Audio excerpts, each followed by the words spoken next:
The We Georgia spent the sun rest of cast the long evening shadows just across the watching the cemetery fire, as we laid Vivian to realizing rest that those beneath the simple shade of an moments ancient oak are the tree. ones that The truly scent of matter. magnolias hung in the It air, was a sweet and cold heavy, night, mixing with the much like earthy this smell one, of freshly turned when soil. I finally My wife of understood 49 what he years was meant. gone, taking with her a piece Looking of my back soul I now, knew could I never be realize those replaced. early I days were stood there, harder than we thought, Samuel Reynolds, but we 68 found years old, the joy in the founder of Reynolds smallest Construction, things. a company I'd built from nothing but calloused hands and stubborn dreams.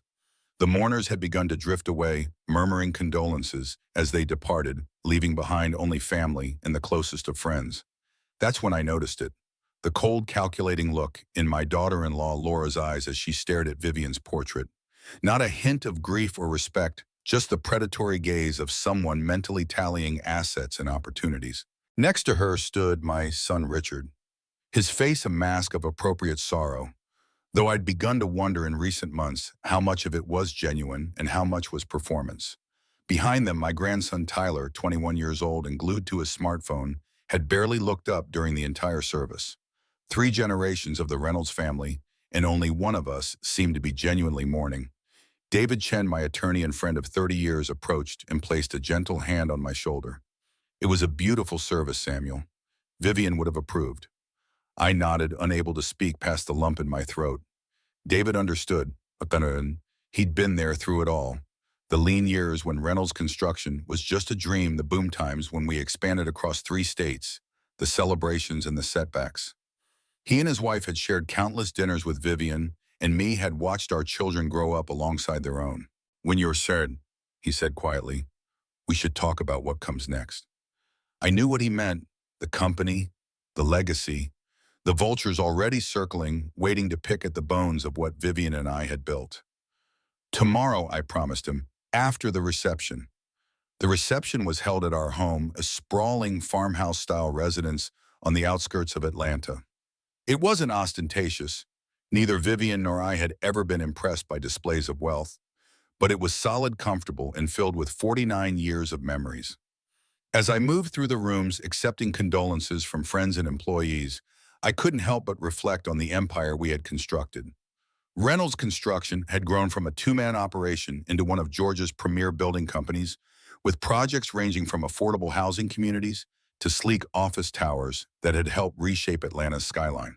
Vivian had never once sat in the CEO chair, but every decision, every triumph carried her fingerprints. She was my compass, my anchor, my most trusted advisor. Her wisdom and instinct for people had saved us from countless bad deals and steered us toward opportunities others had missed. I paused at the large family portrait hanging in the living room. Taken just 5 years ago, it showed Vivian and me in the center, flanked by Richard and Laura, with Tyler standing awkwardly in front of them. Even then, I could see the distance in Richard's eyes, the cool assessment in Laura's smile. When had it started? When had my son begun to see me not as a father, but as an obstacle? When had his wife begun to view our family not as a bond of love and shared history, but as a stepping stone to wealth and status? The changes had become more pronounced during Vivian's illness.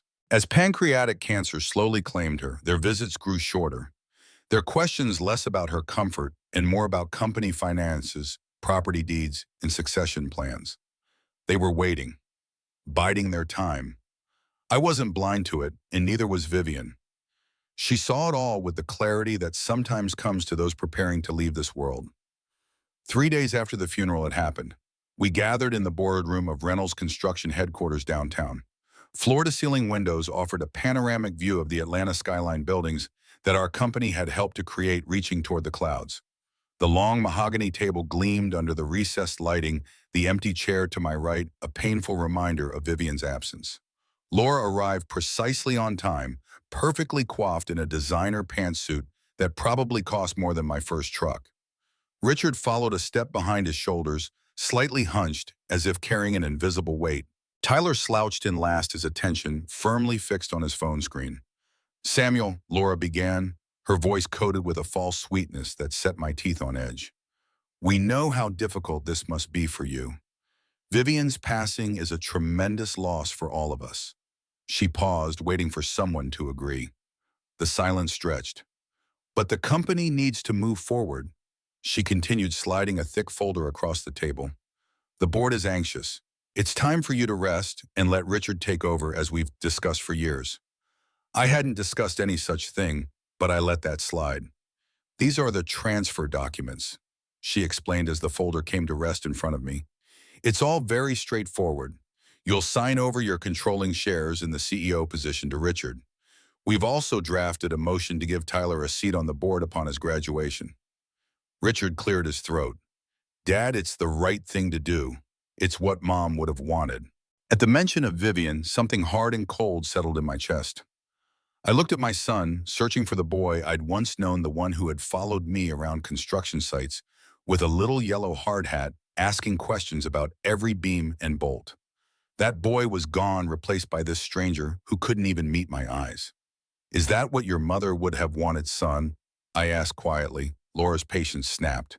She leaned forward, abandoning all pretense of compassion. Now that the old woman is gone, she said, her words clear and precise as ice chips. You will sign the papers, put the company in my son's name, and fend for yourself. You're old. Stop being a burden to us. The audacity was breathtaking. They weren't just asking for the company. They were trying to erase me, to cast me aside like a broken tool that had outlived its usefulness. I felt a strange calm settle over me. There was no rage, no shock. There was only certainty. I looked at their expectant, greedy faces and I smiled. It was a small smile, but it was real, and it terrified them. The confidence in Laura's eyes wavered. Richard shifted uncomfortably in his seat. Even Tyler looked up from his phone, sensing the shift in atmosphere. All right, I said, my voice smooth and even. I placed my hand on the folder, but didn't open it. But before we do anything, I believe we need to hear from my attorney. Laura's face tightened. An attorney, Samuel, this is a private family matter. I looked from her face to Richard's and then to the empty chair beside me. I felt Vivian's strength flow into me. No, I said, my voice steady and clear for everyone to hear. It never was. That night I sat alone in our house, my house now, the silence pressing in from all sides. After that last remark, I had stood and walked out, leaving them in stunned silence. It wasn't the full confrontation that was coming, merely the opening salvo. I needed time. Time to process what I had discovered, time to formulate a plan. I poured myself 2 fingers of bourbon, Vivian's favorite when she would occasionally indulge, and carried it not to my study but to hers. It was the one room I hadn't been able to face since her passing. Pushing open the door, I was enveloped by her presence. The faint scent of lavender that clung to her books, the reading glasses still perched on her desk, the half-finished crossword puzzle with her elegant handwriting. I wasn't cleaning, not really. I was just touching things, trying to feel her presence in the objects she had loved. Grief does strange things to a person. It makes you clumsy, distracted. As I reached for a volume of poetry on a low shelf, my knee knocked against the side of her old wooden desk. The book tumbled to the floor with a heavy thud. As I bent to retrieve it, something caught my eye. A slight misalignment, a floorboard under the desk that wasn't quite flush with the others. I had walked over that spot countless times and never noticed. But today, in the stillness and slanted evening light, it seemed to call out to me. My heart began to beat a little faster. I knelt down, my old knees protesting, and pressed my fingers against the edge of the plank. It was loose. I worked my fingernails into the seam and lifted. The wood came away with a soft groan, revealing a small, dark cavity beneath. And nestled inside was a simple, unadorned cedar box. It was no bigger than a shoebox, but it felt heavy in my hands, heavy with the weight of secrets. It wasn't locked. With trembling fingers, I lifted the lid. The scent of cedar and thyme wafted up to meet me. Inside, resting on a bed of faded velvet, were 3 things: a single perfect lock of baby hair, dark and fine as spun silk tied with a pale blue ribbon, a yellowed hospital birth certificate with the name Samuel Reynolds, Jr., typed neatly on the line for the child's name, and beneath them a thick sealed envelope made of heavy cream-colored paper. My name, Samuel, was written on the front in Vivian's elegant, familiar script. This was a place of ghosts. I broke the wax seal and unfolded the pages within. The letter began, "My dearest Samuel, my love, my only love. If you are reading this, then I am gone, and I have left you with one last terrible burden." My eyes scanned the page, the word blurring through a film of sudden tears. I need to tell you a truth I was too cowardly to speak in life. A truth I have carried alone in my heart for 48 years. Please, my love, Find it in your heart to forgive me for my silence. The boy we brought home from the hospital, she wrote, the boy we named Richard, the boy we raised and loved, was not the son I gave birth to.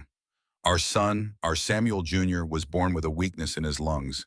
He lived for only 6 hours. The doctors told me he was gone while you were down the hall making the phone calls to our joyful, unsuspecting family. The pain. Samuel, there are no words for that pain.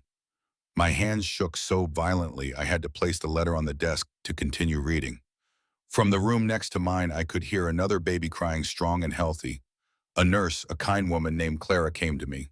She told me the baby belonged to a young, terrified girl who had no one who was going to give him up. And in a moment of madness, of grief so profound, it shattered all reason, she offered me a choice. She said we could switch the records, that I could take home a healthy boy, that you would never have to know the pain of losing our son. I know it was wrong, the letter continued, but in that moment all I could think of was you, of your face when I would have to tell you our son was gone. I couldn't bear it, so I said yes. We came home with Richard, and I loved him, Samuel. I swear to you, I loved him as my own. Every scraped knee, every sleepless night, every proud moment. That love was real. I kept the secret because I was afraid the truth would break. You would break us, but I was a fool. I built our family on a foundation of lies, and now the cracks are beginning to show. The tone of her writing shifted, then the elegant script becoming sharper, more urgent. I see the woman our son married. I see the greed in her eyes. She is a vulture, Samuel, and she has taught our son to be one too. She has twisted his love into entitlement, his respect into impatience. They look at you and they do not see a father. They see an obstacle. They will try to take everything we built, not to nurture it, but to consume it. I cannot protect you anymore from the outside, my love, so I am giving you the truth from the past. This secret was once my shame, but now it must be your shield. Forgive me. Forgive me for the lifetime of deception, but please do not let them destroy our legacy. Protect what is ours. Protect what is yours. I let the pages fall into my lap. The world tilted on its axis. 48 years. My son was not my son. The grief for Vivian mixed with a new hollowed-out sorrow for the baby I never knew I'd lost, and for the woman who had carried that impossible secret alone for our entire marriage. The box on the floor was no longer just a box. It was a testament to her love, her fear, and her final desperate plan to save me. The pain was immense, but beneath it, something else began to grow. Not anger, not yet. It was a cold, hard resolve. She had given me my instructions. She had asked me to protect our legacy, and I would not fail her. I sat there on the floor of my wife's study for what felt like an eternity, the letter resting in my lap. Every memory of raising Richard was now cast in a different, more complicated light. For a moment, I felt the weight of it all pressing down, threatening to crush me. I could just let it happen. I could sign Laura's papers, retreat into the fog of old age, and let the legacy Vivian and I built be devoured. But then I looked at her handwriting at the final desperate plea on the page. Protect what is ours. It was a command from the grave, and I knew I could not do it alone. There was only one person on earth I could trust with this. I pulled my phone from my pocket, my fingers feeling stiff and clumsy, as I found the name David Chen. He answered on the second ring, his voice warm with concern. Samuel, I was just about to call you. How are you holding up? David, I said, and my own voice sounded foreign to me, thin and cracked. I need you. Can you talk? The warmth in his voice immediately sharpened into professional focus. Of course. What is it? Is it Richard and Laura? Are they pushing you already? Worse, I said. I took a deep, shuddering breath. David, I found something. A letter from Vivian. I heard him take a sharp breath on the other end of the line. I didn't read him the whole letter. I couldn't. Instead, I gave him the devastating core of it. She wrote that our son, Samuel Jr., died at the hospital the day he was born. The silence on the other end of the phone was absolute. I could picture him in his office looking out over the Atlanta skyline, his mind reeling. When he finally spoke, his voice was soft with disbelief and a profound sadness. My God, Samuel. And Richard. He's not mine, David. He's not our son. Vivian, she made a choice. in the middle of all that pain, she made a choice. I explained the story of the switch, the words feeling like ash in my mouth. For a long moment, David was the friend. He mourned with me. That incredible woman, he whispered. The weight she must have carried all these years. To protect you, to build a family. Samuel, I am so sorry. But then I heard him take a deep breath and the gears shifted. The friend stepped back and the lawyer I had relied on for 3 decades stepped forward. His voice became firm, clear, and strategic. Vivian was an extraordinary woman, Samuel. He said, his tone now edged with steel. And she was smarter than all of us. This letter isn't just a confession. She was arming you. She gave you a way out. Now we have to use it. Hope, cold and clear, cut through my grief. He was right. This was not an ending. It was a battle plan. What do we do? I asked. Laura will fight this. She'll say it's the ramblings of a sick woman, a forgery. David replied, a hint of grim satisfaction in his voice.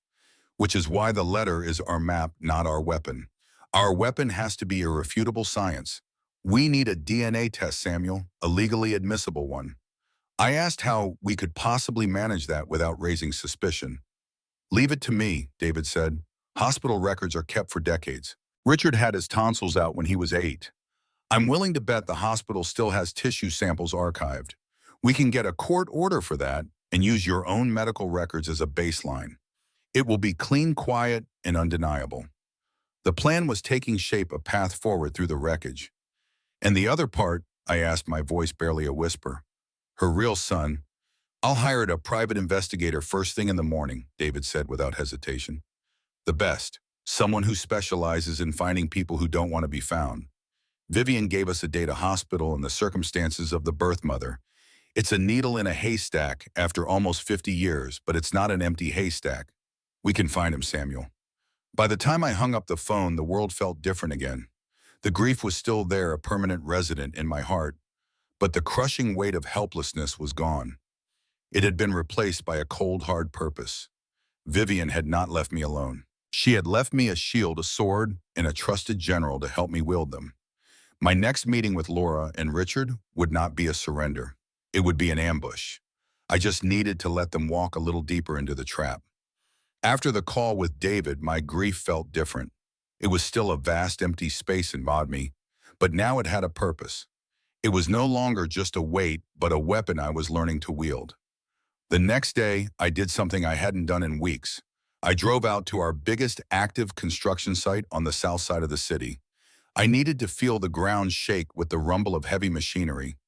I needed the sharp smell of cut lumber and wet concrete, the symphony of saws and hammers. This was the world I understood. This was the legacy Vivian had urged me to protect.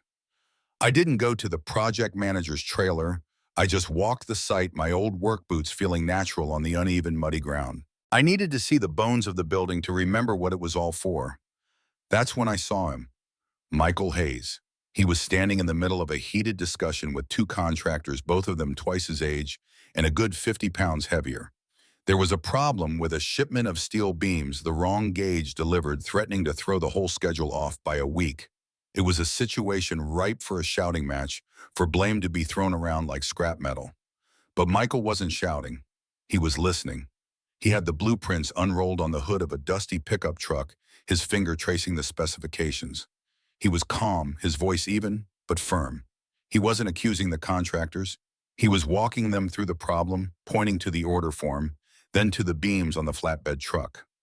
I watched from a distance as he treated them not as adversaries, but as partners in solving a problem.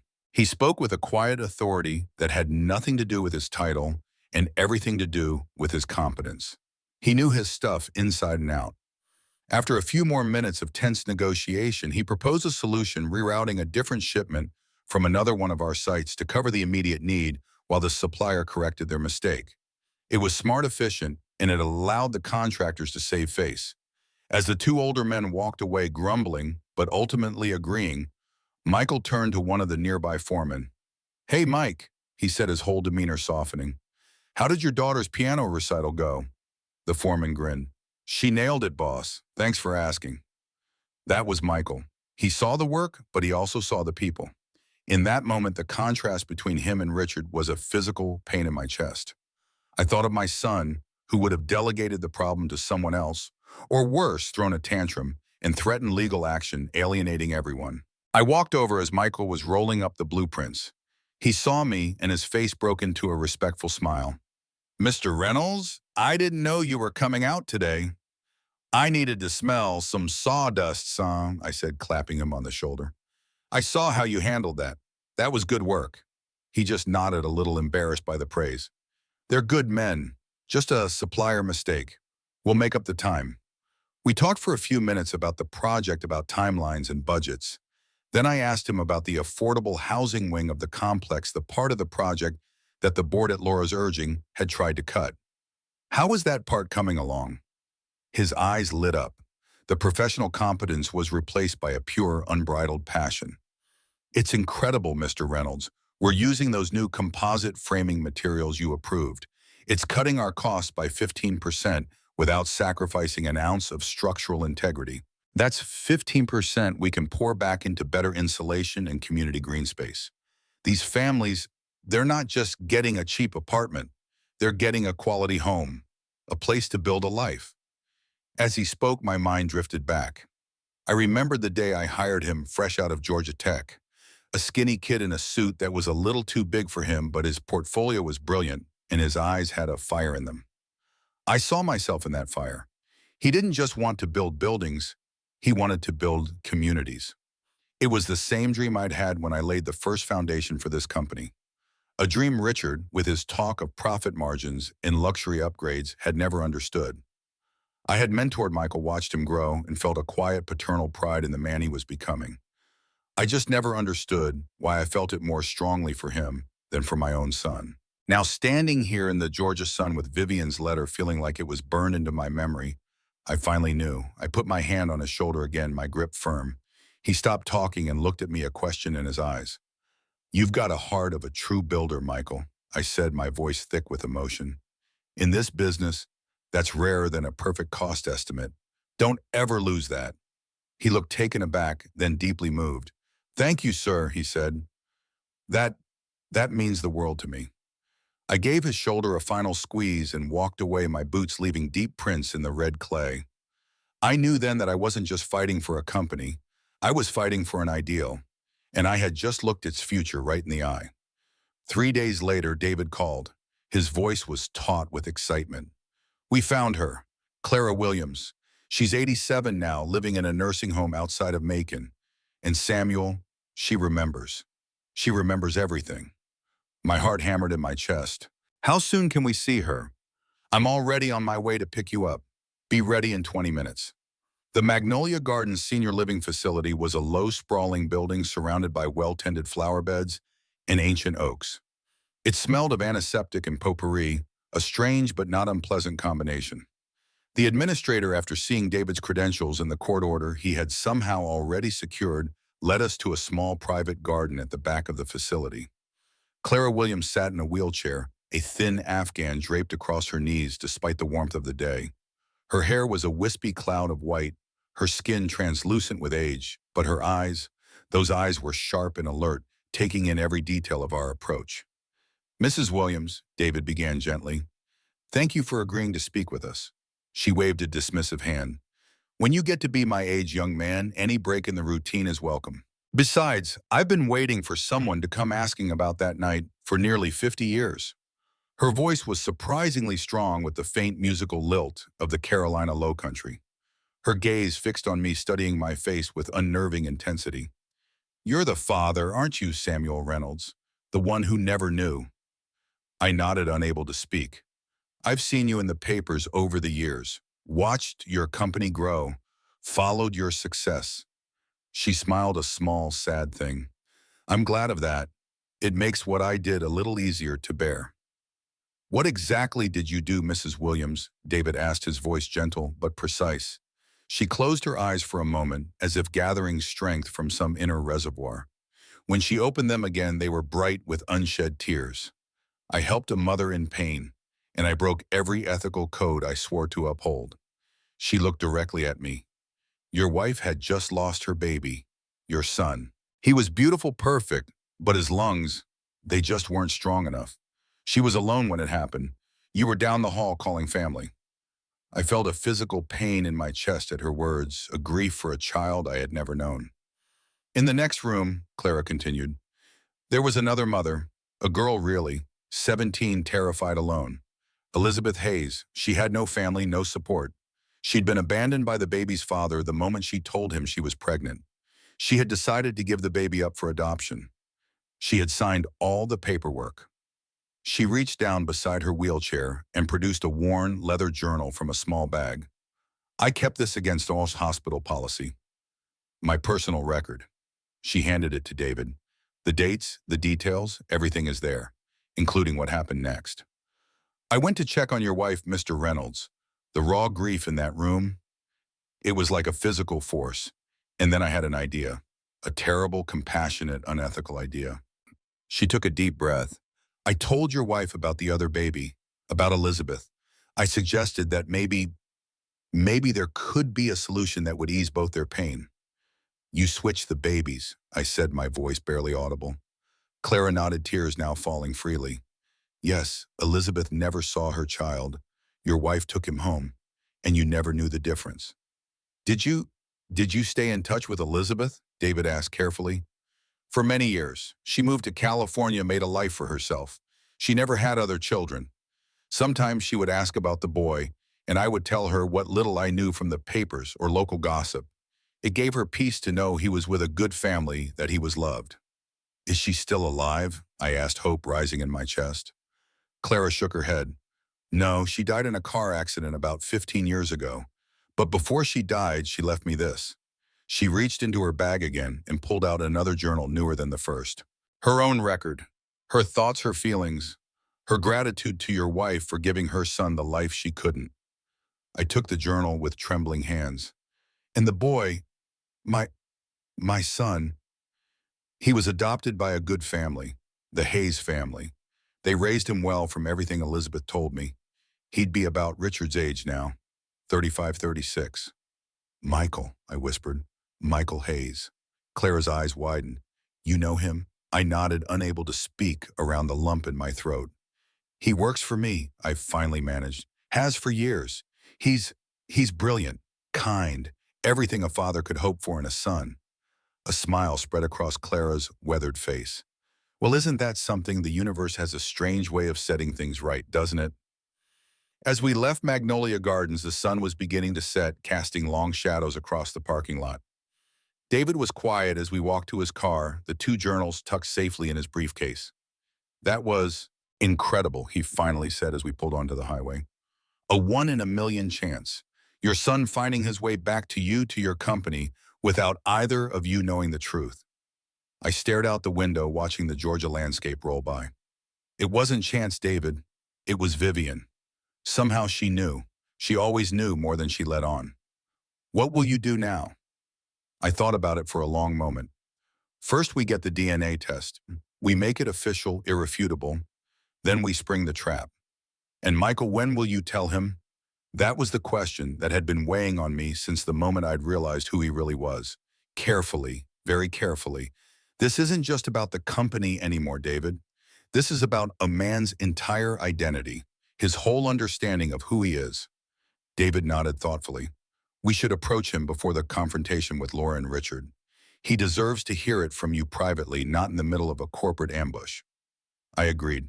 We drove the rest of the way in silence, each lost in our own thoughts. The revelation at the nursing home had been overwhelming, but it had also provided the final piece of the puzzle. Now it was time to put the plan into action. The next week passed in a blur of preparations. David secured the DNA test results through the court order, confirming what we already knew.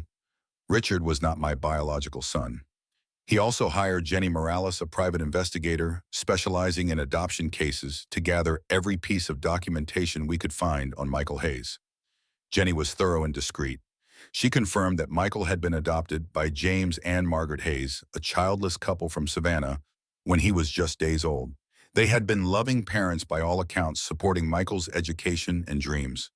Both had passed away, James from a heart attack when Michael was in college, Margaret from cancer 5 years later. Michael had been on his own since then, with no family except the one he had found at Reynolds Construction. Meanwhile, Laura increased the pressure. She called me daily, her voice alternating between saccharine concern and barely veiled threats. "The board is getting impatient, Samuel," she said during one such call. "Richard is ready to step up. You're holding back the company's progress. Your stubbornness is becoming a liability." "Is that so?" I replied mildly. "Well, we can't have that, can we? Let's have that meeting next week. Thursday, bring the papers and we'll sort it all out." Thursday. She couldn't hide the triumph in her voice. "That's perfect. I'll have everything ready." After hanging up, I smiled grimly. The trap was set. The players were in position. Now I just needed to have one more conversation, the most important one of all. I called Michael the next morning and asked him to meet me at the office on Saturday when the building would be empty. He sounded surprised but agreed readily enough. When he arrived, I was waiting in my office, the city skyline spread out before us through the floor-to-ceiling windows. He knocked on the open door, his expression curious. "Come in, Michael. Have a seat."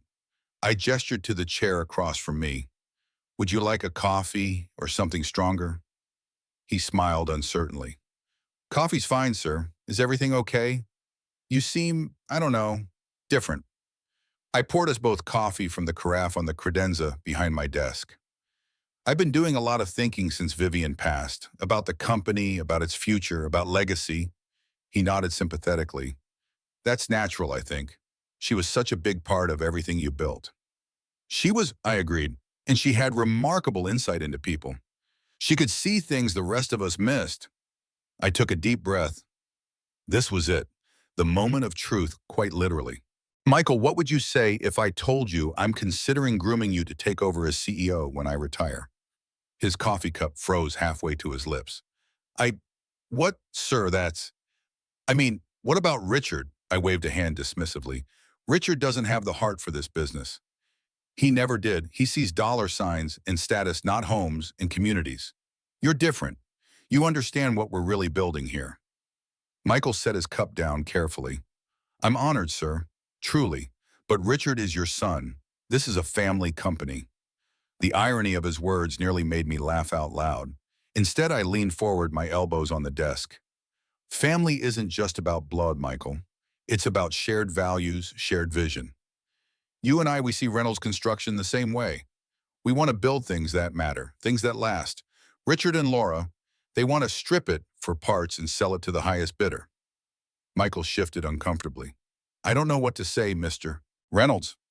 "Say you'll think about it. That's all I ask for now. There will be some changes in the company structure soon. I want you to be prepared." He promised to consider it, though the confusion was evident in his eyes. It wasn't the full revelation. That would come later when the time was right.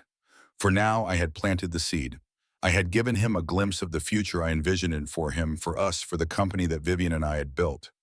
As he left, I felt a strange mixture of hope and trepidation. Thursday was approaching rapidly. The final confrontation was at hand, and the future of everything Vivian and I had created hung in the balance. The morning after my conversation with Michael at the construction site, I woke before dawn.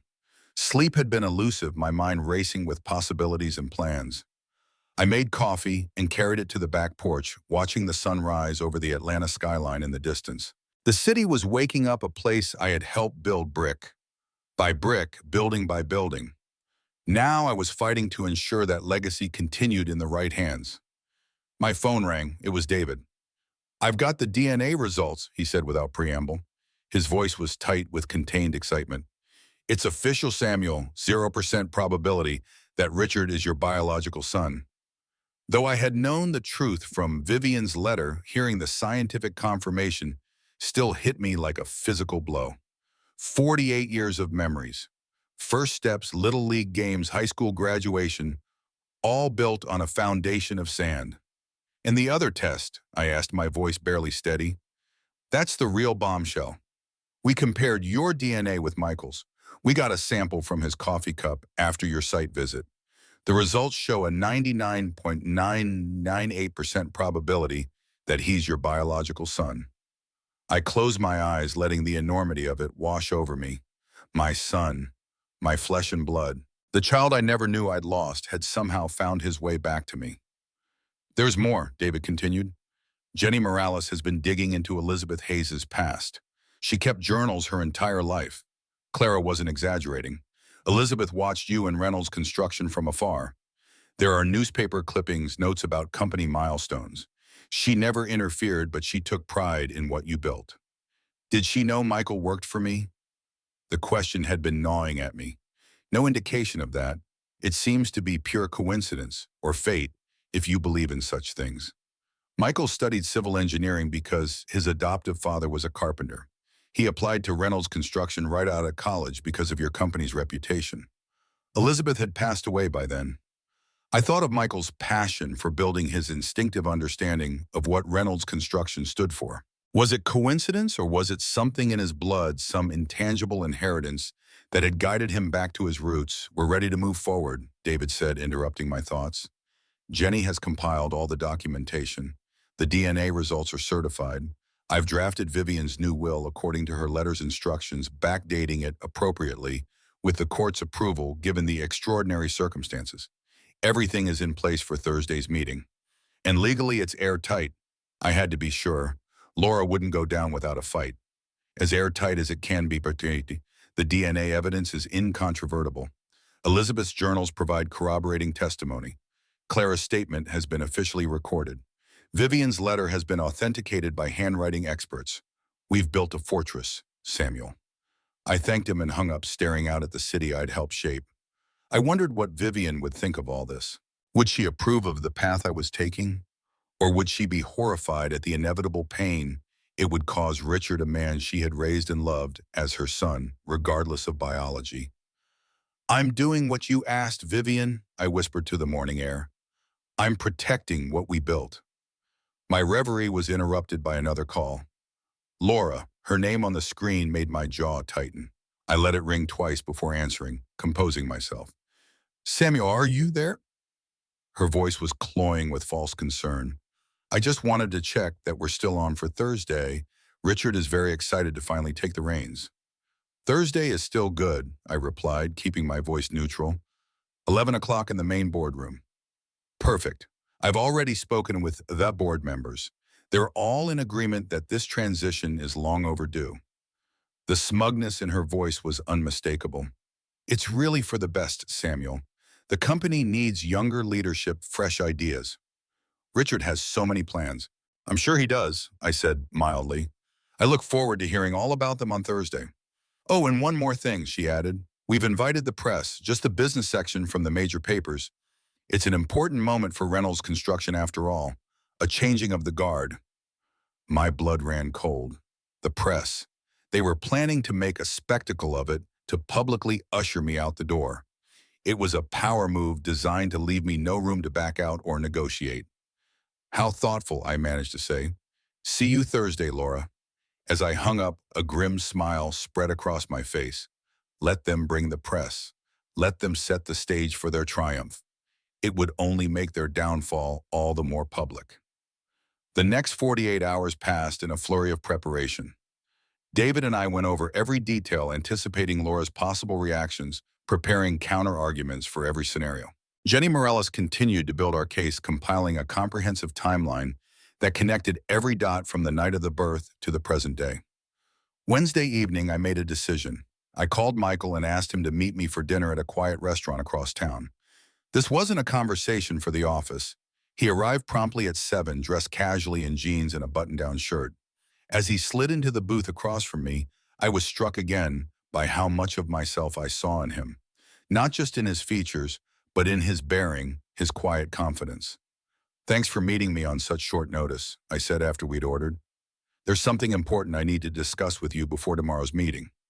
He nodded, his expression curious but patient. Is this about what you mentioned at the construction site? About possibly taking on more responsibility? I've given it a lot of thought, Mr. Reynolds. It's an incredible opportunity, but I'm concerned about Richard's reaction. I don't want to cause problems within your family. The irony of his words made me smile sadly. Michael, what I'm about to tell you is going to sound unbelievable. I'm asking you to hear me out completely before you respond. His expression grew serious. Of course, sir. I took a deep breath. Shortly after my wife passed away, I found a letter she had hidden. In it, she revealed a truth she had kept secret for 48 years. I paused, gathering my courage.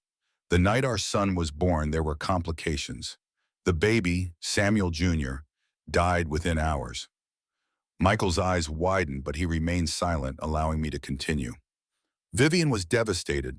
A nurse named Clara Williams told her about another baby born the same night, a healthy boy whose mother, a young woman named Elizabeth Hayes, planned to give him up for adoption. Clara suggested switching the babies. Understanding began to dawn in Michael's eyes, but still he didn't interrupt.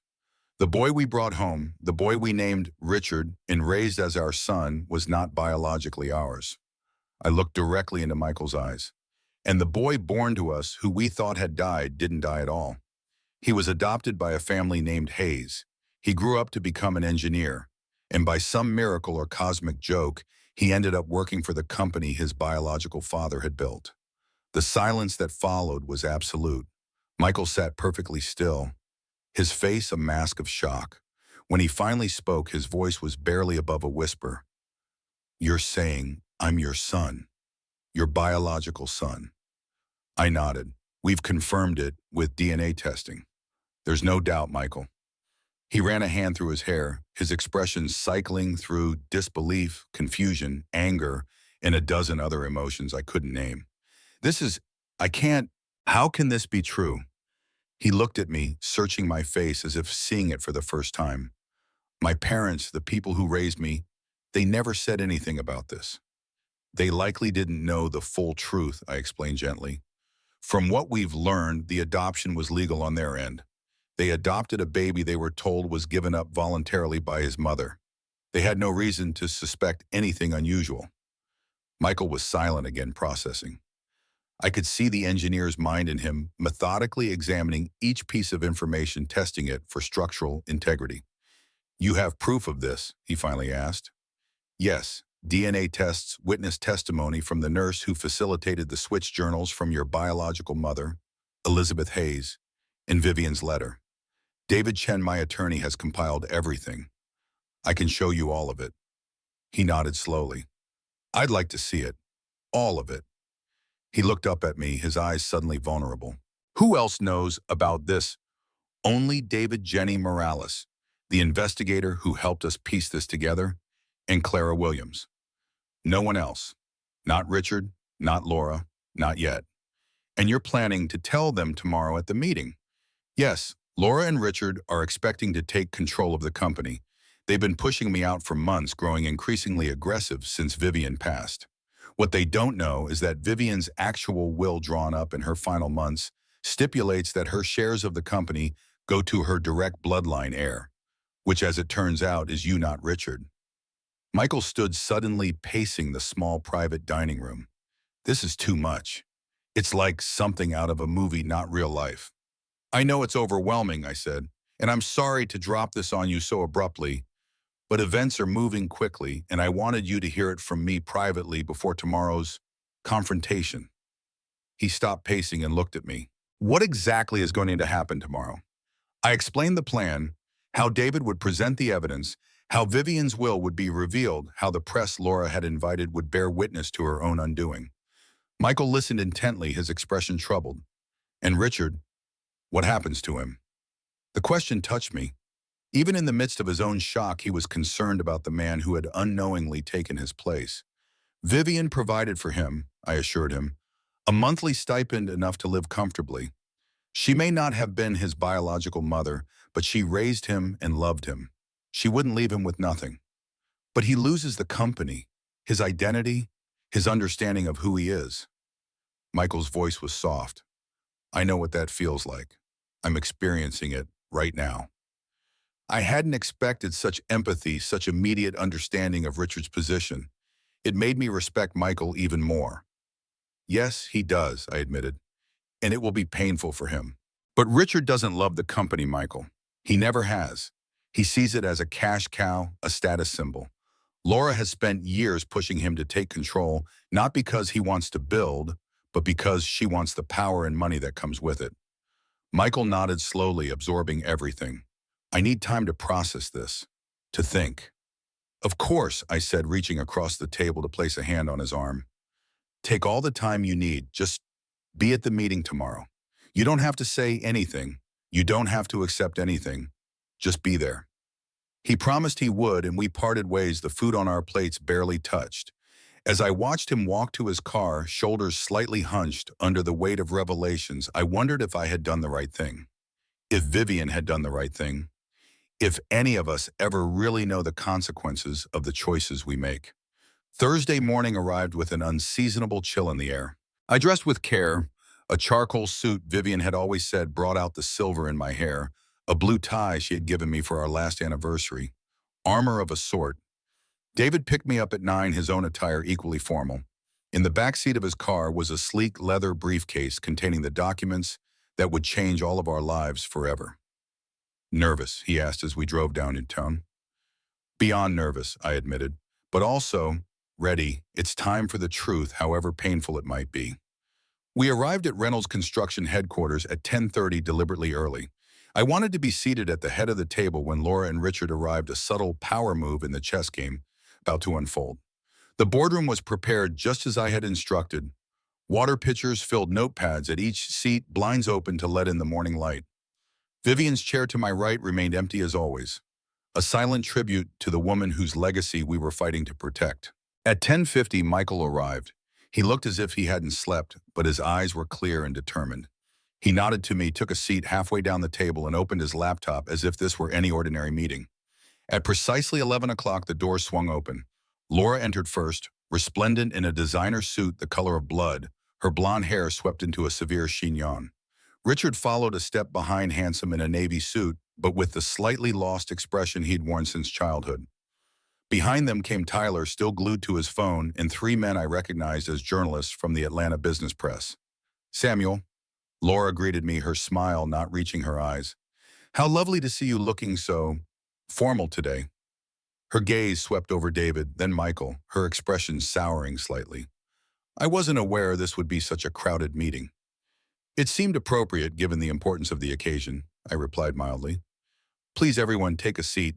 We have much to discuss. Laura directed the journalists to seats along the wall, positioning them for optimal viewing of her moment of triumph. Then she took her place directly across from me, with Richard to her right and Tyler beside him. The battle lines were drawn. Well, she began once everyone was settled. We all know why we're here today. After decades of distinguished leadership, Samuel Reynolds is officially stepping down as CEO of Reynolds Construction, passing the torch to his son Richard. She slid a thick folder across the table, identical to the one she'd presented days before. The transfer documents are all prepared, Samuel. Once signed, and Richard will assume control of your voting shares and the CEO position effective immediately. The press release is already drafted. She smiled a predator's smile. We're just waiting for your signature. I let the folder sit untouched, my hands folded calmly on the table before me. Before we proceed, I believe my attorney has some important information to share with all of you. Laura's smile faltered slightly. Attorney Samuel, this is a simple transfer of power as we've discussed. There's really no need for legal complications. David cleared his throat, his voice cutting through the tension. On the contrary, Mrs. Reynolds, what I'm about to present is highly relevant to today's proceedings. He opened his briefcase and removed a slim blue folder, Vivian's favorite color, a detail I had insisted on. He placed it carefully on the table. This, he announced, is the final and legally binding will and testament of Vivian Reynolds. It was drafted and properly executed 6 months ago during her illness, but while she was of completely sound mind. Laura let out a short, brittle laugh. We're all familiar with Vivian's will, Mr. Chen. It follows the standard family trust arrangement we established years ago. I'm afraid you're mistaken, David replied calmly. He opened the folder and began to read. I, Vivian Reynolds, being of sound mind and body, do hereby declare this to be my last will and testament. His voice softened as he read the personal message to me, Vivian's love letter from beyond the grave. I closed my eyes, feeling her presence fill the room. Laura shifted impatiently. Yes, very touching. But can we get to the relevant portions? David looked at her over his reading glasses, his expression cool. Every word of this document is relevant, Mrs. Reynolds. He continued reading, his voice shifting to a more formal tone. Regarding the disposition of tangible and intangible assets, all my personal assets, including but not limited to real estate investment portfolios and personal effects, along with all my shares in Reynolds Construction, and all associated voting rights shall be transferred in their entirety to my beloved husband, Samuel Reynolds, and/or to my direct bloodline heir should one be identified. Laura's triumphant expression faltered. Direct bloodline heir. What kind of strange wording is that? Obviously, it refers to Richard. David removed his glasses. That is precisely the point requiring clarification. He reached into his briefcase and produced a sealed envelope from a certified genetics laboratory. At Mrs. Reynolds' written request, stipulated in a separate legal directive, executed the same day as her will, and with the full authorization of Mr. Samuel Reynolds, a DNA analysis was conducted. The room grew deathly quiet as David opened the envelope and removed the lab report. He put his glasses back on and read in a clear, precise voice. Pursuant to the side-by-side analysis of genetic markers from sample A, identified as Samuel Reynolds, and sample B, identified as Richard Reynolds, the conclusion of the genealogical assessment is as follows. He paused, his eyes meeting mine briefly before continuing. The probability of the subject, Richard Reynolds, being the biological son of the subject, Samuel Reynolds, is 0.0%. The silence that followed was absolute. Richard's face drained of color. His hands began to tremble visibly on the table. No, he whispered, shaking his head in denial. That's impossible. It's a lie. Laura recovered, first fury replacing her shock. What is this? She hissed, half rising from her chair. Some pathetic trick to keep control. Some senile fantasy Vivian concocted on her deathbed. David remained unfazed. He produced another document from his briefcase. Vivian's letter. This letter, authenticated by 3 independent handwriting experts, explains everything. He passed the letter not to Laura, but to Richard, whose face had gone from white to ashen. Your mother wanted you to read this yourself, David said gently. It explains why she made the choices she did. Richard took the letter with trembling hands. As he read, silent tears began to track down his cheeks. Laura, seeing her husband's distress, attempted to read over his shoulder, but he turned away from her, hunching protectively over the pages. The journalists were scribbling frantically, their eyes wide with the unexpected drama unfolding before them. Tyler had finally looked up from his phone, his expression one of confused alarm. Laura, seeing her carefully orchestrated triumph crumbling, lashed out. This is absurd. A DNA test conducted without Richard's knowledge or consent. A conveniently discovered letter. This would never stand up in court. On the contrary, David replied, his voice steady, the DNA sample came from archived medical records accessed via legal court order. The letter has been authenticated beyond question. And there's more. He produced another document. Sworn testimony from Clara Williams, the nurse who facilitated the switch the night Richard was born. As Richard continued reading, his shoulders shaking with silent sobs, Laura's rage built. So what? She spat. Even if this fairy tale were true, and I'm not conceding that for a moment, it changes nothing. Richard is still Vivian's son. He was raised by her. He's still a Reynolds, and he's still entitled to his inheritance. David shook his head. I'm afraid that's not how Mrs. Reynolds structured her will. Her shares go to her direct bloodline heir. As the DNA test conclusively proves, Richard is not that person. Laura's eyes narrowed. And who is then some long-lost cousin, some distant relative you've dredged up to do your bidding? David looked toward the boardroom door. Right on cue, it opened.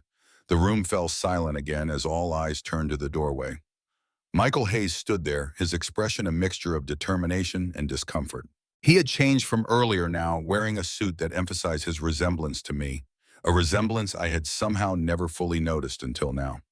Ladies and gentlemen, David announced, his voice carrying the weight of legal authority, allow me to introduce Michael Hayes, the biological son of Samuel and Vivian Reynolds. The room exploded with reactions. Richard looked up from the letter, his tear-streaked face registering shock as he stared at Michael. Laura's mouth opened and closed without sound, for once rendered speechless. The journalists were frantically taking photos, recognizing the magnitude of the story unfolding before them. This is preposterous, Laura finally managed. You expect us to believe that this employee is your long-lost son? That's the most ridiculous thing I've ever heard. David was ready. We have conducted extensive DNA testing, Mrs. Reynolds.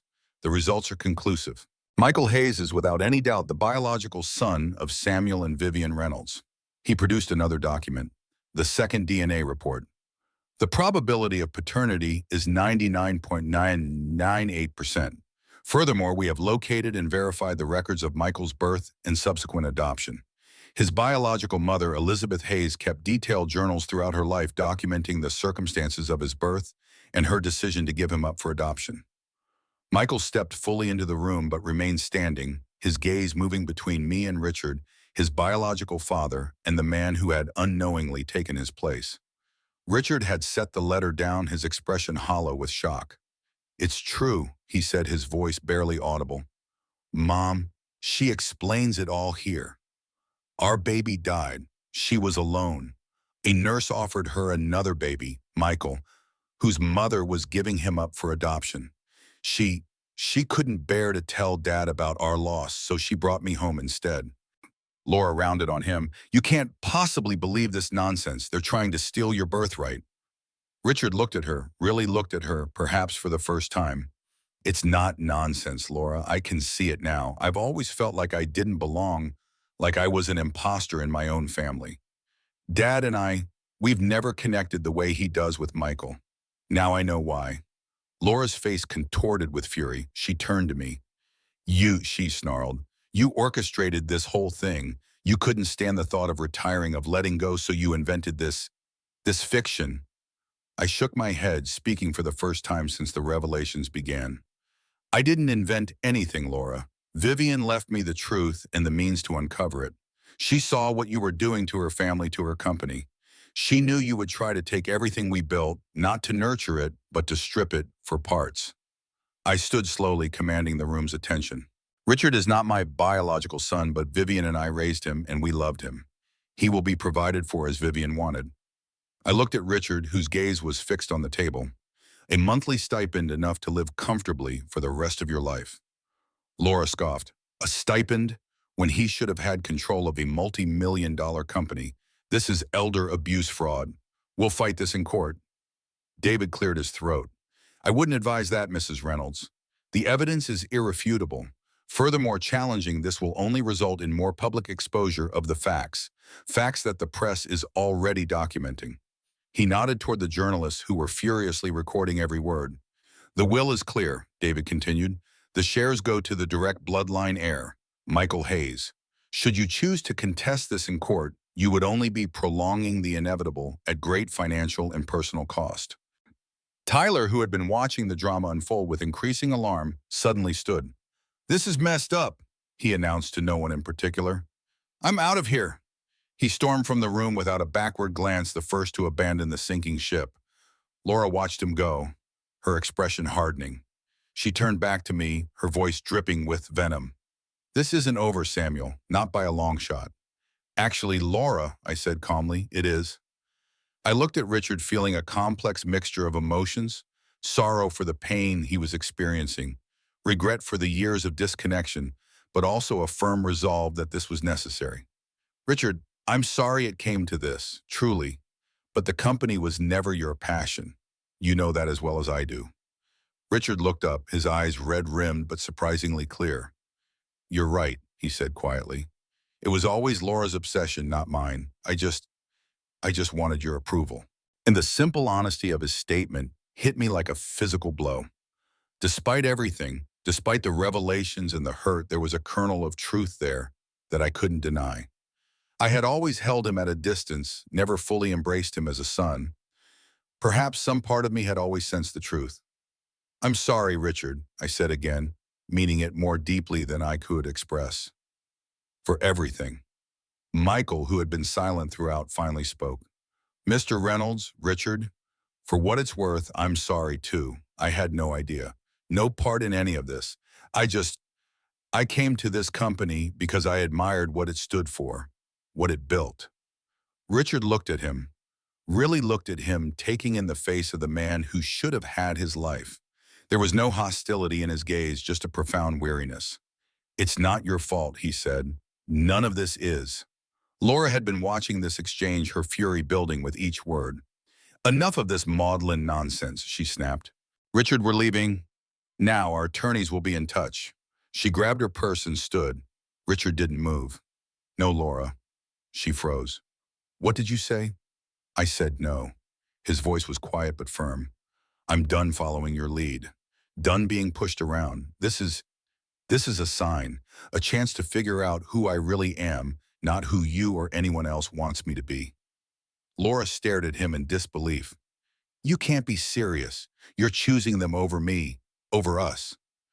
I'm choosing me, Richard replied simply. For the first time in my life. The power in the room shifted palpably. Laura, seeing her control slipping away, made one last desperate attempt. She turned to the journalists. You're all witnessing a criminal conspiracy, she declared dramatically. An old man manipulated by grief, a greedy attorney, and an opportunistic employee trying to steal a family company through fraud and forgery. The journalist looked to David, who smiled thinly. Everything presented today is fully documented, legally obtained, and scientifically verified. We welcome any scrutiny from the press or the courts. The facts speak for themselves. Laura's gaze swept the room, finding no allies. Her carefully constructed world was collapsing around her. With a final venomous glare at me, she stormed out of the boardroom, the click of her heels punctuating her defeat. Richard remained seated, looking lost and small in the sudden silence. I felt a rush of compassion for him. Whatever his faults, whatever Laura had molded him into, he was still the boy Vivian and I had raised. Richard, I said gently, you don't have to leave. Not like this. We can talk more privately, work through the details of the arrangement Vivian set up for you. He nodded slowly, his expression numb. I'd like that, but not today. I need some time to process all of this.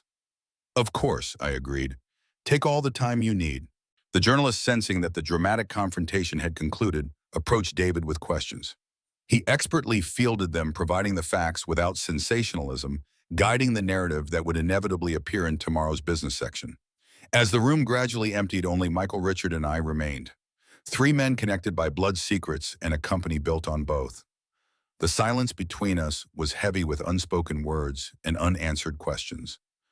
Richard finally stood, straightening his shoulders with a dignity I hadn't expected. I should go, he said, but I'd like to meet with you soon, both of you. He looked at Michael, then at me. There's a lot to discuss. After he left, Michael and I were alone in the boardroom. He moved to take a seat across from me, his expression thoughtful. So, he said, that happened. Despite everything, I found myself chuckling at his understatement. Yes, it certainly did.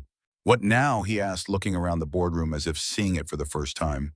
That I said is entirely up to you. Vivian's will is clear. Her shares, controlling interest in Reynolds Construction, pass to you as her direct bloodline heir. But what you do with that inheritance is your choice. Michael nodded slowly, considering. I need some time, too. This is a lot to process, finding out who I really am, where I come from, meeting my biological father, potentially inheriting a company. It's overwhelming. I understand, I assured him. There's no rush. I'm not planning to retire just yet. He smiled at that, a genuine smile that reminded me so much of Vivian, it made my heart ache. Good, because I have a lot to learn from you. As we left the boardroom together, I felt a strange mixture of emotions. Grief for the pain the day had caused, regret for the years lost, but also hope for the future. Vivian's plan had worked. Her legacy was secure. And perhaps, just perhaps, a new chapter was beginning for all of us. Later that evening, as I sat in my study with a glass of bourbon watching the sunset over Atlanta, my phone rang. It was Jenny Morales. Mr. Reynolds, she said, her voice tense. There's something you need to know. I've been monitoring Laura's activities as you instructed. She paused. She's been making calls, a lot of calls, to board members, to major clients, to competitors. She's trying to orchestrate a coup, to turn people against you and Michael before you can consolidate power. I wasn't surprised. Laura was nothing if not tenacious. Thank you, Jenny. Keep tracking her movements and put extra security on the company's digital systems. I wouldn't put it past her to try something desperate. After hanging up, I stared into my bourbon thinking. The battle wasn't over. It had merely entered a new phase. Laura wouldn't surrender easily. Richard's position remained uncertain. Michael was still coming to terms with his new identity, and I was caught in the middle trying to honor Vivian's wishes while navigating the storm she had unleashed. The sun dipped below the horizon, casting long shadows across the room. Tomorrow would bring new challenges, new confrontations. But for now, in this moment, I allowed myself to feel a small measure of triumph. Vivian's secret was revealed. The truth was out. And whatever came next, we would face it together. Father and son finally reunited after a lifetime apart. The headlines in the Atlanta Business Chronicle the next morning were exactly as expected. Reynolds construction drama CEO Samuel Reynolds reveals shock DNA truth. 48-year secret rocks Atlanta business world. Biological son of Reynolds founder discovered working at family company. I sipped my coffee as I read through the coverage. The journalists had done their job well, reporting the facts without unnecessary sensationalism. David had managed the press masterfully, ensuring the narrative focused on the scientific evidence and legal legitimacy rather than the soap opera aspects of the situation. Still, it was strange to see my family's most intimate secret splashed across the business pages for all of Atlanta to read. My phone had been ringing nonstop since dawn. Board members, business associates, old friends, all calling to verify what they'd read to offer support or simply to satisfy their curiosity. I let most of the calls go to voicemail. Today wasn't about managing public relations. It was about securing the company and dealing with the inevitable counterattack from Laura. David arrived at 9, his expression grave as he entered my study. "She's been busy," he said without preamble, setting his briefcase on my desk. "Laura's already filed an emergency motion with the court to freeze Vivian's assets, claiming mental incapacity and undue influence. She's also calling an emergency board meeting for this afternoon." I wasn't surprised. Can she do that, call a board meeting without my approval? She's rounded up enough board members to constitute a quorum under our bylaws. She's claiming it's an emergency action to protect the company from destabilization. David's tone made it clear what he thought of that reasoning.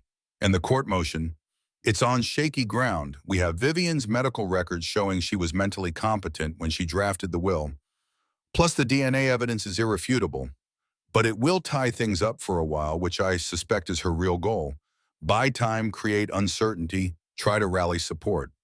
I nodded, understanding the strategy. What's our next move? We need to attend that board meeting, present our case directly to the board members before Laura can poison the well. But first, David hesitated, then continued. We need to talk about Michael. What about him? He called me this morning. He's overwhelmed, having second thoughts about taking on such a public role. He's concerned about Richard, about the company's stability, about whether he's ready for any of this. I felt a pang of worry. Michael's involvement was critical, not just legally, but practically. Without him accepting his role as Vivian's direct bloodline heir, the entire plan would collapse. I need to speak with him, I said, rising from my chair. Where is he? At home. He called in sick today, which is probably wise given the media attention. I grabbed my jacket. The board meeting is at what time? 3 o'clock, we have a few hours. Good, let's go see my son. Michael lived in a modest bungalow in a quiet neighborhood east of downtown. As we pulled into this driveway, I was struck by how similar his taste in homes was to mine at his age. Practical, understated, with a well-tended garden and a workshop visible through the open garage door. He answered the door on the first knock, looking tired but composed. He'd clearly been up all night processing the revelations that had upended his world. Mr. Reynolds, Mr. Chen. He nodded to each of us, then stepped aside to let us enter. I figured you'd be coming by.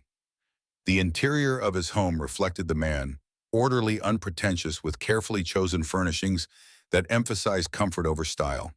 Engineering books lined the shelves alongside volumes on architecture and urban planning. On the walls hung framed blueprints of iconic buildings interspersed with photographs of natural landscapes. Michael, I began as we settled in his living room. David tells me you're having some doubts. He rubbed his temples, a gesture so like Vivian's that it made my heart clench. Doubts I'm having an existential crisis. Yesterday morning, I knew exactly who I was. Today, I don't even know my own name. Your name is whatever you want it to be, I said gently. Nothing about who you are has changed, Michael. only what you know about where you came from. He looked at me directly, his eyes, Vivian's eyes, piercing. But everything has changed. You're my biological father. The woman I never met, Vivian, was my biological mother. The parents I grew up with, who I thought were my flesh and blood, weren't. And now I'm suddenly the heir to a company I've worked at for years, caught in the middle of a family drama I never asked to be part of. David, ever the pragmatist, leaned forward. Michael, I understand this is overwhelming, but we have a more immediate concern. Laura has called an emergency board meeting for this afternoon. She's trying to rally support against Samuel and by extension you. Michael's expression hardened. She doesn't waste time, does she? No, I agreed, and we need to be prepared. Your presence at this meeting is crucial, Michael. The board needs to see that you're real, that you're capable, that you're committed to the company's future. But am I? He asked, genuine uncertainty in his voice. Committed to being the heir, I mean. I've spent my career at Reynolds Construction, working my way up on merit. I never wanted to be handed anything. I recognized the conflict in him, the same drive for self-made success that had pushed me in my younger years. You weren't handed anything, Michael, I assured him. You've earned every promotion, every responsibility. The only thing being handed to you is the truth of your birth, and with it, the opportunity to help protect the company you've already devoted your career to. He fell silent, considering. David used the moment to lay out the legal situation, explaining Laura's court motion and likely tactics at the board meeting. Michael listened intently, his engineer's mind visibly processing each piece of information, analyzing vulnerabilities, considering countermeasures. What about Richard? He asked suddenly. Where does he stand in all this? It was a good question, one I had been pondering since yesterday's confrontation. I don't know, I admitted. He hasn't contacted me since the meeting. His final words suggested he wanted to talk but needed time. I think he's genuinely stunned, trying to process everything. Michael nodded. I'd like to speak with him, if possible, before this board meeting. The request surprised me. Why betrayal? Because he's as much a victim in all this as I am. Different circumstances, but both of us had our identities turned upside down. And Michael hesitated. I think we need to present a united front. Not you and me against Richard, but all of us against Laura's manipulation. I was struck by his insight, his natural inclination toward building bridges rather than burning them. It was so reminiscent of Vivian that I momentarily lost my composure. I'll try to arrange it, David offered, already reaching for his phone. I have his personal number from previous legal matters. While David stepped outside to make the call, Michael and I sat in a silence that was surprisingly comfortable given the circumstances. Did you ever suspect, he finally asked, that I might be your son? I shook my head. Never consciously, but looking back, there were moments.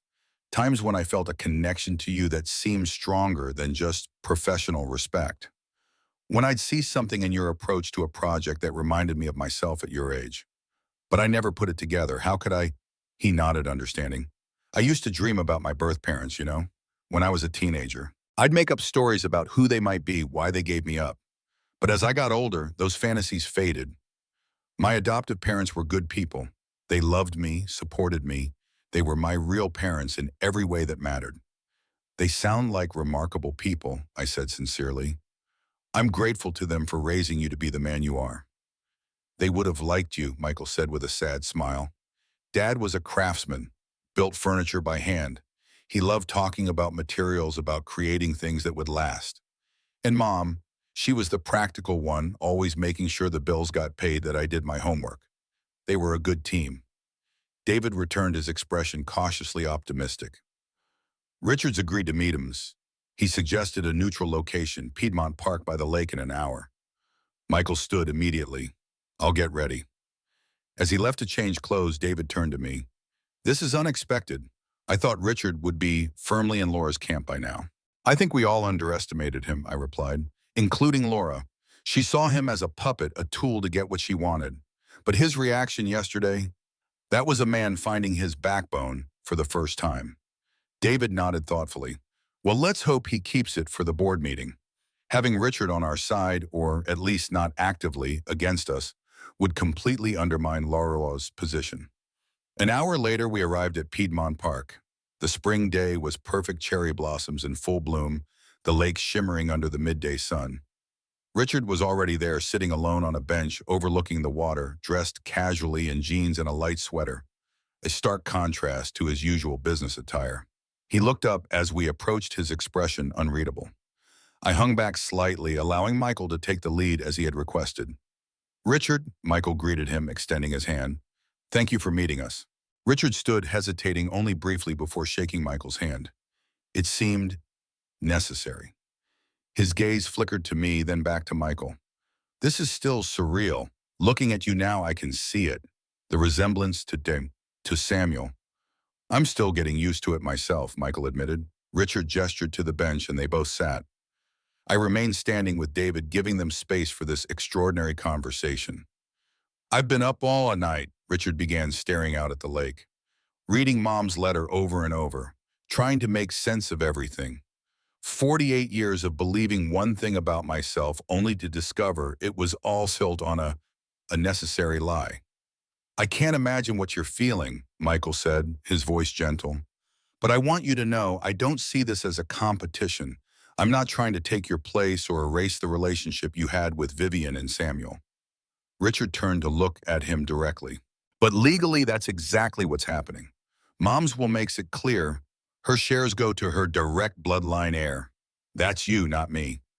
The legal reality doesn't have to dictate how we handle this as human beings," Michael replied. "I've been thinking about this all night too, about what's fair, what's right, about what's best for the company we both care about in our own ways." Richard laughed, a short, humorless sound. "Do I care about the company I don't even know anymore? For years, I've been going through the motions, doing what was expected of me. It was always Laura pushing for more control, more power. I just followed along. And now," I asked, speaking for the first time. Richard glanced up at me, his expression reflective. "Now I feel like I have a chance to figure out who I really am. Without Laura's ambitions driving me. Without trying to live it up to the Reynolds name. A name that, ironically, isn't even mine by blood." "It's still your name," I said firmly. "Vivian and I raised you. We loved you. Whatever the circumstances of your birth, you are a Reynolds in the ways that matter." Something in Richard's expression softened at my words. He turned back to Michael. "Laura's called a board meeting for this afternoon. She wants me there presenting a united front against Dad and you. She spent half the night strategizing, making calls, building alliances on the board." Michael nodded. "We know. That's partly why we wanted to talk to you, to hear your thoughts before we walk into that room." Richard was silent for a long moment, considering. "I won't be her puppet anymore. I've told her as much. But I'm not sure I'm ready to actively work against her either. We're still married, at least on paper. Though after yesterday," he shook his head, leaving the thought unfinished. "We're not asking you to take sides," Michael assured him, "just to speak your truth, to help the board understand that this isn't a hostile takeover or a manipulation. It's simply an unexpected truth coming to light." Richard studied Michael as if truly seeing him for the first time. "You're nothing like what Laura described, you know. She called you an opportunist, a schemer. Said you'd been working your way into Dad's good graces for years, positioning yourself to take over." Michael couldn't hide his surprise. "I never even knew I was related to Samuel until 2 days ago." "I believe you," Richard said simply, "and I think I can help make the board believe it too." A weight I hadn't realized I was carrying lifted from my shoulders. Richard wasn't going to be an adversary. He might not be fully in our camp, but he wasn't in Laura's either. It was more than I had dared hope for. David stepped forward, his expression cautiously optimistic. "Richard, would you be willing to make a statement at the board meeting? Nothing elaborate, just confirming that you've read Vivian's letter and understand her wishes." Richard considered this, then nodded slowly. "I can do that, for Mom's sake, if nothing else." He stood, signaling the end of the conversation. "I should go. Laura will be wondering where I am." As Richard walked away, he paused and turned back. "Michael," he called, "for what it's worth, I'm glad it's you. If someone has to be the real Reynolds son, I'm glad it's someone who actually cares about building things that last." The board meeting was scheduled for 3 o'clock in the main conference room at Reynolds Construction headquarters. By 2:30, the room was already filling with board members, 12 in total, including myself. Most had been with the company for decades, trusted associates who had helped guide Reynolds Construction through good times and bad. Laura arrived at precisely 2:50, dressed impeccably in a conservative navy suit, her expression confident as she greeted board members.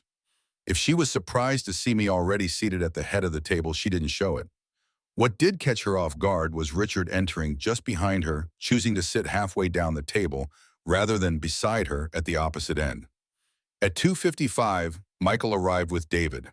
A murmur ran through the room. Most of the board members had only read about him in the morning papers, never connecting the name with the project manager who had been working at the company for years. Ladies and gentlemen, I began once everyone was settled. I know this emergency meeting was called by Mrs. Reynolds, but as I am still the CEO and chairman of this company, I will be presiding today. We have a serious matter to discuss that affects the future of Reynolds Construction. Laura immediately stood. With all due respect, Samuel, that's precisely why this meeting was called. Your actions yesterday, the public spectacle you created, the shocking claims you made, have thrown this company into chaos. Our stock is already down 3%. Clients are calling with concerns. The board has a responsibility to address this situation immediately. Several board members nodded in agreement. Laura had clearly been busy working the phones. What Mrs. Reynolds fails to mention, David interjected smoothly, is that the shocking claims are in fact scientifically verified truths. DNA evidence properly obtained through legal channels confirms beyond any doubt that Michael Hayes is the biological son of Samuel and Vivian Reynolds, while Richard Reynolds is not biologically related to either of them. That may be, said Walter Grayson, our oldest board member, but it doesn't change the fact that Richard has been part of this company for 20 years. He's the Reynolds heir that everyone knows, the public face of the family alongside Samuel. This DNA revelation, however factually accurate, creates instability. Laura seized on this. Exactly. This isn't about biology, it's about continuity and public perception. Richard has been groomed to take over. The transition has been planned for years. Clients, partners, employees, they all expect Richard to be the next CEO. Changing course now would be disastrous. I let her finish before responding. What Mrs. Reynolds is actually concerned about is her own position. She has spent years positioning herself to control this company through Richard. When Vivian's will revealed that Richard was not the legal heir to her shares, Laura's plan collapsed. This emergency meeting is her attempt to override Vivian's legally expressed wishes. Laura's face tightened with anger. That's absurd. I'm thinking of the company's stability, its future. This sudden appearance of his supposed long-lost son reeks of manipulation and opportunism. If I may, Michael said, speaking for the first time. All eyes turned to him. I understand the board's concerns. This situation is unprecedented and complicated. But I want to make one thing absolutely clear. I did not seek this role. I had no idea I was biologically related to the Reynolds family until 2 days ago. I've worked at this company for 15 years, starting as a junior engineer and working my way up based solely on my performance. His calm, measured tone seemed to resonate with the board members. He continued, I care deeply about Reynolds Construction, about its projects, its people, its reputation. Whatever happens today, my priority is ensuring that the company continues to thrive. If that means stepping back and allowing a different arrangement, I'm open to that discussion. But I will not allow Mrs. Reynolds to characterize me as an opportunist when the facts show otherwise. Laura scoffed. Fine words, but the fact remains that you stand to gain enormous wealth and power from this convenient discovery. Why should the board trust you? Because I vouch for him, said a quiet voice from the middle of the table. Richard had spoken. The room fell silent as all eyes turned to him. Laura looked stunned. Richard, what are you doing? He met her gaze steadily.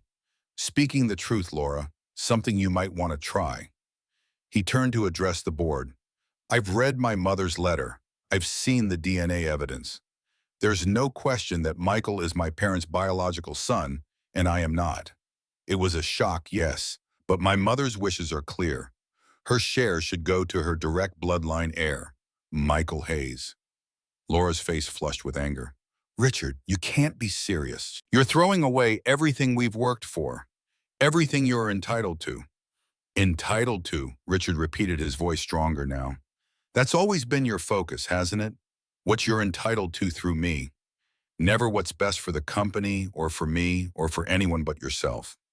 The board members shifted uncomfortably, witnessing a marital dispute that had suddenly become very public. Laura realized her mistake and quickly pivoted. "This is beside the point," she said, regaining her composure. "The issue before the board is simple. Do we honor decades of preparation and planning, or do we throw the company into turmoil based on a last-minute will and a Darwinian test? I move that we vote to affirm Richard Reynolds as the rightful successor to Samuel, regardless of Vivian's will." Walter Grayson cleared his throat. "I'm not sure the board has the legal authority to override a valid will, Laura." "Actually," David interjected, "the board doesn't. Vivian's shares are her private property to be disposed of according to her legally expressed wishes. The board cannot simply vote to reassign them. What the board can vote on is whether to accept Michael Hayes as a new board member representing those shares." Laura saw her strategy crumbling. "This is ridiculous. You're asking the board to accept a complete stranger as a controlling shareholder." "Michael Hayes is hardly a stranger," I pointed out. "He's been a valued employee for 15 years. Many of you have worked with him directly on projects. You know his character, his work ethic, his vision for the company." Several board members nodded in agreement. Michael was well respected within the company, known for his integrity and skill. "Perhaps," said Catherine Miller, another long-standing board member, "we should hear from Mr. Hayes directly. What are your intentions regarding Reynolds Construction should you indeed become the controlling shareholder?" Michael took a moment to gather his thoughts before responding. "My intention is to honor the legacy that Samuel and Vivian built, to continue focusing on projects that blend profitability with community impact, to maintain the company's reputation for quality and integrity." He paused, looking directly at Laura. "What I won't do is strip the company for short-term gain or use it as a personal cash machine or prioritize status over substance." His words clearly resonated with the board. They knew exactly what he was referring to. Laura's repeated attempts to push the company toward more profitable but less socially responsible projects, her emphasis on luxury developments over the affordable housing initiatives that had been part of Reynolds Construction's mission since its founding. Laura, sensing the room turning against her, made a desperate final play.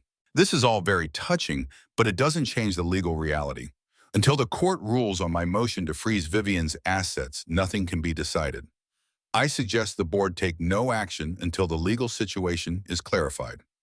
It was a delaying tactic and everyone knew it, but it might have worked had Richard not spoken up again. "There's something else the board should know," he said, his voice steady. "Something I discovered last night while going through Laura's files." Laura's head snapped toward him, her expression a mixture of shock and fury. "Richard, don't you dare!" He ignored her. "For the past year, Laura has been in secret negotiations with Meridian Development to sell Reynolds Construction. She's been providing them with confidential financial information, project plans, client lists, everything they would need to acquire and then dismantle the company. The deal was contingent on her gaining control through me after Dad stepped down." The room erupted in gasps and murmurs. Board members looked at Laura with expressions ranging from shock to disgust. Even David seemed genuinely surprised by this revelation. "That's a lie!" Laura shouted, her composure finally shattering. "Richard is making this up to get back at me." Richard calmly reached into his jacket pocket and pulled out a USB drive. It's all here. Emails, contracts, meeting notes. I found them on Laura's laptop last night. I've already provided copies to Mr. Chen." David nodded, confirming. "I received these files this morning and have verified their authenticity. Mrs. Reynolds has indeed been negotiating to sell the company without board knowledge or approval." It was the final nail in Laura's coffin. The board members who had been wavering now looked at her with undisguised contempt. She had violated not just their trust, but her fiduciary duty to the company. "In light of this new information," Walter Grayson said, his voice grave, "I move that we formally reject Laura Reynolds' challenge to Vivian Reynolds' will and accept Michael Hayes as the representative of Vivian's shares effective immediately." "I second the motion," Catherine Miller added promptly. "All in favor?" I asked, looking around the table. The vote was unanimous, with only Laura abstaining, her face a mask of defeat and fury. "The motion carries," I announced. "Michael Hayes is officially recognized as the holder of Vivian Reynolds' shares in this company with all associated rights and responsibilities." Laura stood abruptly. "This isn't over. The court will rule on my motion, and when it does, I think you'll find that unlikely, David interrupted smoothly, especially given the evidence of your plan to sell the company. Evidence which I should note I will be obligated to share with the court as part of our response to your motion. Laura looked from David to Richard, her expression one of pure betrayal. You'll regret this, she said to Richard, her voice low and dangerous. All of you will. With that, she stormed out of the boardroom, the door slamming behind her. In the silence that followed, Richard let out a long, shaky breath. I apologize for the drama, he said to the board, but you deserve to know the truth. Catherine Miller reached over and patted his hand. You did the right thing, Richard. It couldn't have been easy. The meeting continued for another hour with discussions about how to manage the transition, handle the press, and reassure clients and employees. Throughout it all, Michael demonstrated the leadership qualities that had made him such a valued project manager. Listening carefully, asking insightful questions, proposing practical solutions. By the time the meeting adjourned, the mood had shifted from crisis management to cautious optimism. The board members filed out, many stopping to congratulate Michael or offer their support, when only Michael, Richard, David, and I remained. Richard stood to leave. Thank you, I said, stopping him, for what you did today. It must have been difficult standing against Laura like that. He shrugged, a sad smile on his face. It was actually liberating. I've spent so many years trying to be what she wanted, what everyone expected. It feels good to finally make my own choices. What will you do now? Michael asked. I don't know, Richard admitted. Laura will divorce me, obviously. The prenup is pretty clear in cases of disloyalty. Her word, not mine. I'll walk away with very little. He didn't seem particularly concerned about this prospect. Maybe I'll finally figure out what I actually want to do with my life instead of what everyone else wants me to do. The stipend in Vivian's will still stands, I reminded him. It's yours regardless of what happens with Laura. He nodded gratefully. That gives me some time to figure things out. But honestly, I might want to earn my own way for once. See what that feels like. After Richard left, Michael, David, and I returned to my office to strategize our next steps. Laura's court challenge still loomed, though her position had been severely weakened by Richard's revelations. And there were practical matters to address. How Michael would balance his new role as a major shareholder with his existing position in the company, how we would handle the inevitable media attention, how we would reassure employees and clients that Reynolds Construction remained stable and focused on its mission. As we talked, I found myself watching Michael, struck once again by how much of Vivian I saw in him. Her thoughtfulness, her quiet determination, her ability to see the human side of every business decision. It was as if she had somehow found a way to guide him from afar, to shape him into the kind of leader she had always hoped Richard would become. Later that evening, after David had left and Michael and I were wrapping up our discussion, he asked a question that caught me off guard. Do you think she knew Vivian? Do you think she somehow knew who I was before she wrote that letter? I considered this, thinking back to the day I had hired Michael, to Vivian's unexpected interest in the new engineer, to the way she had occasionally mentioned him over the years, always with a peculiar emphasis I hadn't understood at the time. I'm not sure, I admitted. Vivian had an uncanny intuition about people. Maybe she sensed something in you that she couldn't quite place. Or maybe it really was just cosmic coincidence that brought you back to us. Michael nodded, accepting the uncertainty. Either way, I'm grateful. Not just for the inheritance or the position, but for the truth, for finally knowing where I came from. As he spoke, I realized that despite all the pain and disruption of the past few days, something wonderful had emerged. I had lost my wife, but I had found my son. A son who embodied the best of both Vivian and me, who shared our passion for building things that mattered, things that lasted. There's something I'd like to show you, I said impulsively. If you have time. He checked his watch. I've got nowhere else to be. We took my car, driving in comfortable silence through the Atlanta evening traffic. I headed north out of the city toward the foothills where Vivian and I had purchased land decades ago. After about an hour, I turned onto a narrow private road that wound through dense forest before opening onto a clearing overlooking a small lake. There, nestled among ancient oaks, stood a cabin Vivian and I had built with our own hands in the early years of our marriage. It was simple but sturdy, constructed of local stone and timber, designed to blend harmoniously with its surroundings. What is this place? Michael asked as we got out of the car. Our sanctuary, I replied, leading him to the cabin's porch. Vivian and I built it before Reynolds Construction was even a company, back when we were just two kids with big dreams and empty pockets. We came here whenever the business world got too overwhelming, whenever we needed to remember what really mattered.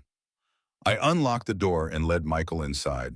The cabin was exactly as Vivian had left it during our last visit just weeks before her diagnosis. Simple furnishings, books lining the walls, large windows framing the spectacular view of the lake and mountains beyond. "It's beautiful," Michael said softly, taking it all in. I walked to the stone fireplace and lifted a small wooden box from the mantel, identical to the one I had found beneath Vivian's floorboard. "She kept one at home and one here," I explained, opening it. Inside was another letter sealed just like the first, but this one had a different name written on it in Vivian's elegant script, "For Michael should he ever find his way home." My hands trembled as I handed it to him. "I found this yesterday when I came up here to be close to her. I think she always hoped that somehow, someday you would be found." Michael stared at the envelope, visibly moved. "She wrote this for me, even though she never knew me.